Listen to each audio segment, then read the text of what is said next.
Hi everyone! In this video I want to explain a complete data pipeline architecture on Azure designed for e-commerce platforms.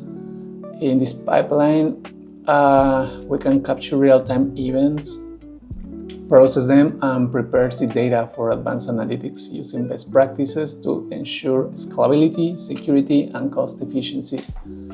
Okay, in the part number 1 or section number 1 of this data pipeline, you can see the capturing real-time events with Azure Event Hubs.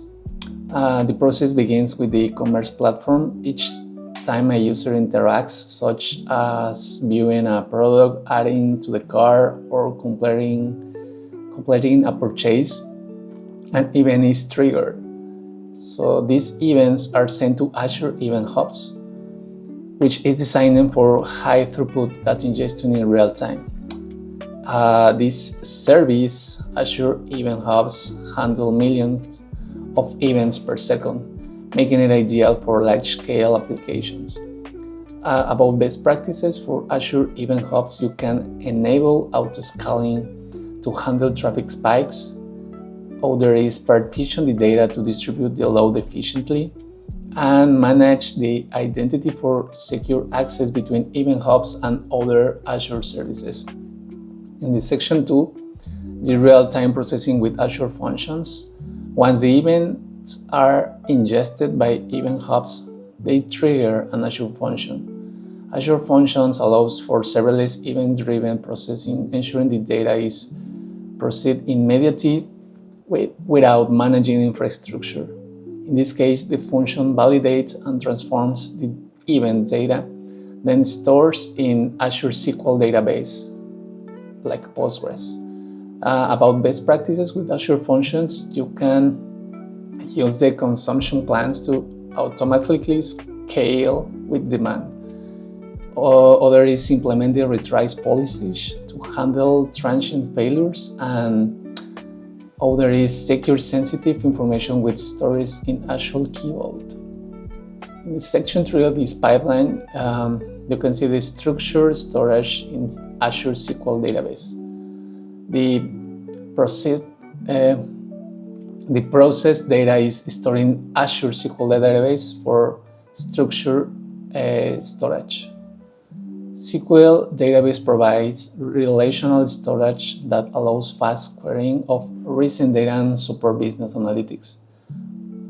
3 best practices for Azure SQL Database is enable health replication for disaster recovery, use row-level security to control data access, and regularly perform index tuning to optimize query performance. In the section number 4 of this pipeline, the data transferred to Azure Data Lake for long-term storage.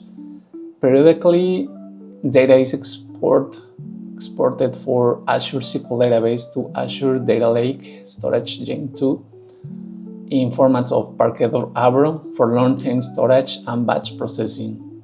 Azure Data Lake allows for scalable and cost-effective storage of large datasets, which can later be processed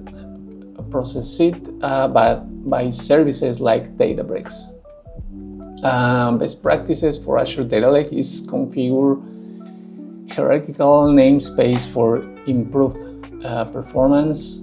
Another is apply life cycles policies to manage the data retention and cost. Another is encrypted data at rest using Azure Storage Service Encryption. In the section number 4, the ETL and data transformation with Azure Data Factory and Azure Databricks. Next, Azure Data Factory orchestrates the data flow from Data Lake to Azure Databricks for transformation. Databricks is a powerful platform for big data processing and machine learning, allowing us to perform complex transformation on large datasets. Best practices in this part is clustering with auto-scaling in Databricks to optimize the compute costs. Implement a Delta Lake to improve reliability and performance. And finally, secure Databricks notebooks with role-based access control. In the section 6, the data warehousing in Azure Synapse Analytics. The transformed data is loaded into Azure Synapse Analytics, which serves as the data warehouse for advanced analytics and reporting. Synapse enables fast, scalable querying across massive datasets. Best practices in this part of Synapse Analytics is use dedicated SQL pools for predictable performance, partition the data to speed up queries, and integrate Synapse with Power BI for seamless reporting. And the last part is the visualization with Power BI. The data could be visualized using Power BI, which connects with Synapse Analytics to generate dashboards and reports. Now, best practices with Power BI is use row-level security in Power BI to restrict data access and optimize Power BI data sets by enable incremental refresh.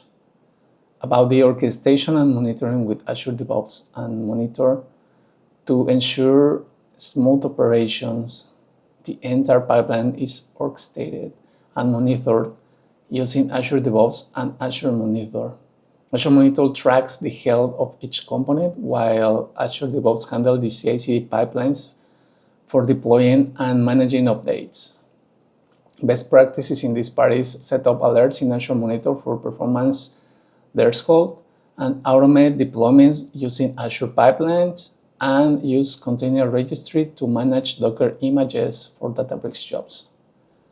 And okay, the conclusion of this data pipeline is this architecture provides a scalable and efficiency data pipeline on Azure, applying best practices at each stage to ensure reliable real-time processing and analytics. Thank you very much for watching the video.